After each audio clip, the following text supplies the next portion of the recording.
বিসমিল্লাহির রহমানির রহিম। আসসালামু আলাইকুম। কেমন আছেন সবাই? আজকে কয়েকদিন যাবৎ হুট করে সিদ্ধান্ত হচ্ছে একটা প্রোগ্রামের জন্য আমরা যাচ্ছি শ্রীমঙ্গল। আজকে সকাল সকাল বের হয়ে গেছি। আমাদের ট্রেন ছিল 11টা 15-য়। প্রচণ্ড গরম এবং খুব বাজে অবস্থার মধ্যে দিয়ে বাসা থেকে বের হয়েছি। ট্রেনে আসার পরে প্রায় আধা ঘন্টা পরে ট্রেন ছাড়ছে। প্রচণ্ড গরমে বাচ্চা নিয়ে খুব অস্বস্তিতে পড়তে হয়েছে এবং ট্রেনের শব্দে বাচ্চা অনেক ভয় পাচ্ছিল। মজা করতে করতে যাচ্ছিলাম, প্রচণ্ড গরম ছিল। সবথেকে কষ্টদায়ক হচ্ছে গরমের বাইরে বৃষ্টি হচ্ছে কিন্তু ট্রেনের ভিতরে প্রচণ্ড গরম এবং ছেটা পানি লাগতেছিল, যে কারণে আমাদের জানলা বন্ধ করে একবার যেতে হয়েছে, আবার জানলা খুলতে হয়েছে। বাচ্চা কাচ্চা নিয়ে আসলে জার্নি করাটা সো টাফ গরমের ভিতরে। তারপরেও আলহামদুলিল্লাহ ঢাকা পার হওয়ার পরে অনেকটাই ঠান্ডা অনুভব করছি। সুন্দর এক প্রকৃতি দেখতে দেখতে যাচ্ছিলাম। একটু আমার ভাগ্নি মজা করে বলতেছিল, গাইজ দেখেন অনেক বৃষ্টি হওয়ার পরে একটু ঠান্ডা হয়েছে। যাই হোক, অনেক মজা মাস্তি করলাম। মজা করতে করতে আমরা যাচ্ছিলাম, আর বাসা থেকেও কিছু খাবার নিয়ে আসছিলাম। সেগুলো টুকিটাকি খাওয়া দাওয়া করার পরে চানাচুর খাইছি। আসলে শ্রীমঙ্গল যাব আর শ্রীমঙ্গলের লেবু দিয়ে চানাচুর খাবো না, আমরা খাবো না, তা কি হয়? যাচ্ছিলাম আর খাচ্ছিলাম। এদিকে প্রচণ্ড বৃষ্টি, প্রচণ্ড, তার ভিতরেও খারাপ লাগতেছিল, গলা শুকিয়ে আসতেছিল। এই জন্য শশাও খেয়ে নিলাম একটু। বাইরের প্রকৃতিটা দেখতে এত ভালো লাগতেছিল। আমরা সবাই মজা করতে করতে যাচ্ছিলাম। ভাগ্নিকে বললাম একটু হাই দাও, সে খুব খুশি। সে ভিডিওতে আসতে পারলে অনেক খুশি অনুভব করে। এত সুন্দর পাহাড়, এত সুন্দর প্রাকৃতি, খুব সুন্দর।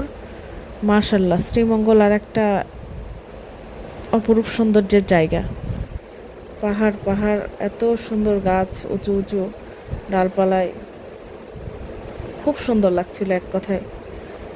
প্রকৃতিটাও একদম বৃষ্টি ভেজা, বৃষ্টিতে একদম গাছের পাতা সব ধুয়ে আবার নতুন করে সবুজ হয়ে উঠছে। যাচ্ছিলাম আমরা, একটু কিছু কিছু ক্লিপ নিচ্ছিলাম। এদিকে আকাশের অবস্থা খুবই মেঘলা, বৃষ্টি আবার হতে পারে। অনেক জায়গায় পানি হয়ে গেছে। শ্রীমঙ্গলে ঢোকার পরে বৃষ্টি থামেই নেই বলা যায়। একটু যাওয়ার পরে আবার বৃষ্টি শুরু হয়ে গেছে। চা বাগানের অপরূপ সৌন্দর্য দেখতে দেখতে চলে যাচ্ছিলাম। অবশেষে আমরা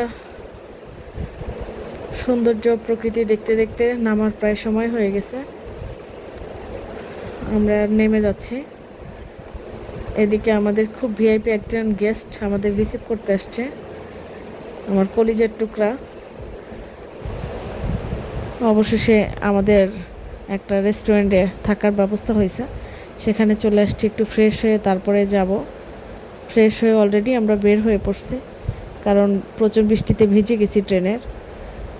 আমার মেয়ে দাঁড়ায় থেকে খুব মজা পাচ্ছিল, লাইট জ্বলতেছিল, লাইট দেখাচ্ছিল আমাকে। পরে আমরা বের হয়ে গেছি, কারণ টুকিটাকি খাওয়া হয়েছে, ভাতটা খাওয়া হয় নাই। আপুর বাসায় যাব, যে খাওয়া দাওয়া করবো। যে দেখি টেবিলে অলরেডি খাওয়া দাওয়া দেওয়া হয়েছে। আমরা যে টুকিটাকি খাওয়া দাওয়া করে একটু গল্প করি।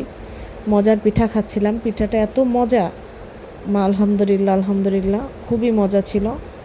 খাচ্ছিলাম আর গল্প করছিলাম। ইতিমধ্যে আপু পুডিং নিয়ে আসছে, সবাই মিলে কাটলো। আমার মেয়ের খুব মন খারাপ, সে মাথায় টুপি পরে কাটবে। যাই হোক, মন খারাপ অবশেষে ভালো হয়ে খুব ভালো একটা সময় কাটাইছি আলহামদুলিল্লাহ। এদিকে আপুর বাসায়, আপুর যার বাসায় বেড়াইতে গেছি, এত সুন্দর বাসা, মানে ভিডিও না করে থাকতে পারলাম না এক কথায়। খুবই সুন্দর লাগছে বাসাটা, খুবই সুন্দর, খুবই সুন্দর আলহামদুলিল্লাহ। আসলে নিজস্ব জায়গা, খুব বড় সড়ো করে খোলামেলা করে বাড়িটা করা, খুব ভাল লাগছে। বারান্দার একটা কর্নার, এই কর্নারটায় একরাশ দুঃখ নিয়ে এসে বসে থাকলেও দুঃখটা মলিন হয়ে যাবে আলহামদুলিল্লাহ। আজকে এই পর্যন্তই, আবারও দেখা হবে পরবর্তী ভিডিওতে। আল্লাহ হাফেজ।